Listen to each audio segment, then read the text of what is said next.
Betrayal is like a knife that cuts deep into your soul. But the pain is even greater when the one who betrays you assumes you will never have the strength to leave. It's a cruel kind of arrogance, a belief that no matter how they hurt you, you'll stay because you can't imagine life without them. My name is Ethan, and I lived through this reality.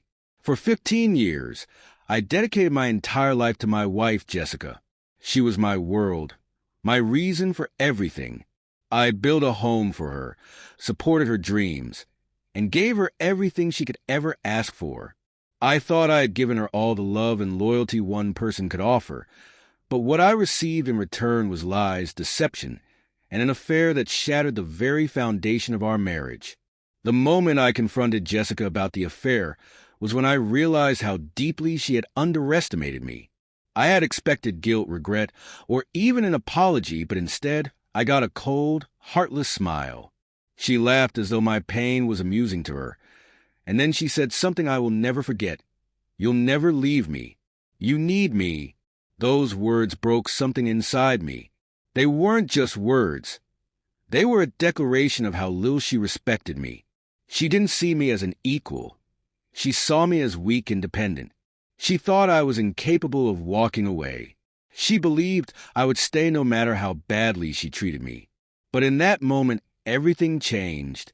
The love I once felt for her evaporated, replaced by anger, not just at the betrayal, but at her audacity to think so little of me. Jessica had no idea who she was dealing with. I wasn't just heartbroken. I was furious. Furious at how she had belittled me, how she had taken my love and loyalty for granted, and how she had assumed I would always be there, no matter what. She thought she could destroy my dignity and still have me stay by her side. But she was wrong. I didn't just leave her. I made sure that the day I walked out of her life would be a day she would regret for the rest of hers. I met Jessica when we were both in our 20s. She was everything I thought I wanted: beautiful, confident, and full of life. She had this magnetic charm that could light up any room, and I fell for her instantly. We got married young, full of hope and dreams for the future. For years, I thought we were happy. I worked hard, climbing the ladder in my career, ensuring we could live comfortably. I wanted to give her the best life possible.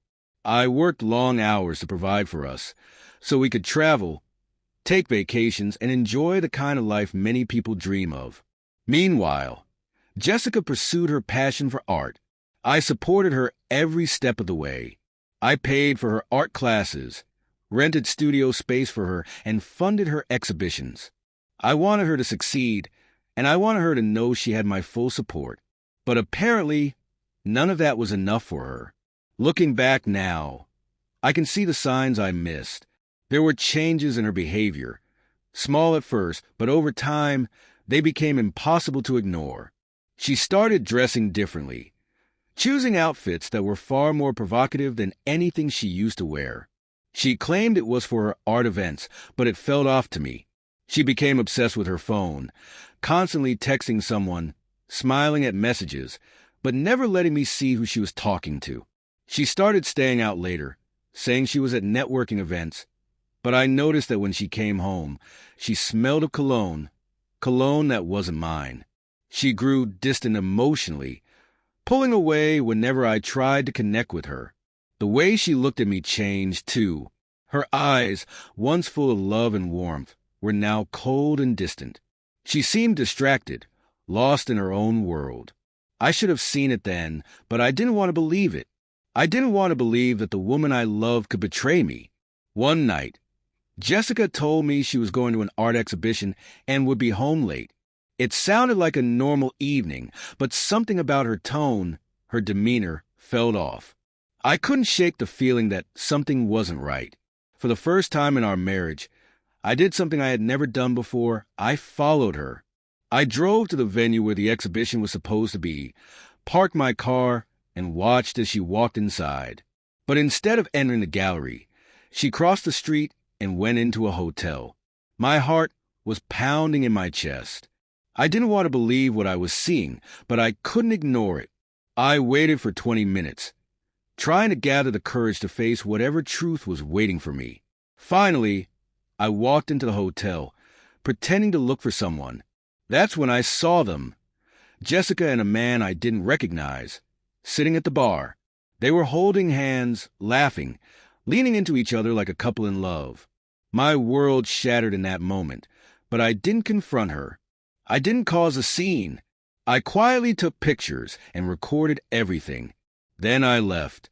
The next morning, Jessica walked into the kitchen as if nothing had happened. She casually mentioned the exhibition, smiling as though she had nothing to hide. I asked her how it went, keeping my voice calm. She smiled and said it was great.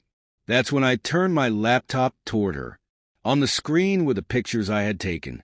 "Did you meet them at the hotel bar too?" I asked. Her face went pale. For a moment, she didn't know what to say. Then she laughed, trying to play it off. "Oh, Ethan, you're so dramatic," she said. "You'll never leave me. You need me." That was the moment I stopped feeling anything for her. I didn't flinch. I didn't yell. I simply smiled and said, "You're right, Jessica. I do need you." She smirked, thinking she had won. But then I slid a stack of papers across the table. "That's why I need you to sign these divorce papers." Her smirk vanished. Her eyes filled with panic as she realized I wasn't playing her game anymore. But I wasn't done. I froze our joint bank accounts. Jessica had never worked a real job. Every dollar she had came from me. I canceled all her credit cards, cutting off her access to the lavish lifestyle she had grown so used to. I exposed her affair by sending the photos to her family, our friends, and even anonymously posting them on her art gallery's website. I took back the house. It was legally in my name, and gave her 30 days to leave. I sent the evidence of her affair to her gallery sponsors, and they dropped her immediately. In one swift move, she lost her career, her money, her home, and her reputation. She had nothing left. When the day came for me to leave, I packed my bags without saying a word. She sat on the couch, staring at her phone, probably texting the man she had betrayed me with. I walked to the door, then turned back one last time. "You told me I'd never leave you. I just want to make sure you never forget the day I did," I said, before walking out of her life for good. A few months later, I heard through mutual friends that Jessica was struggling. The man she cheated with had left her as soon as her financial security was gone. Her art career was in ruins, her reputation destroyed, and her once luxurious lifestyle was nothing but a memory. She called me once, begging me to talk. "Ethan, I made a mistake. Please, can we talk?" she pleaded. I smiled to myself, knowing I had won.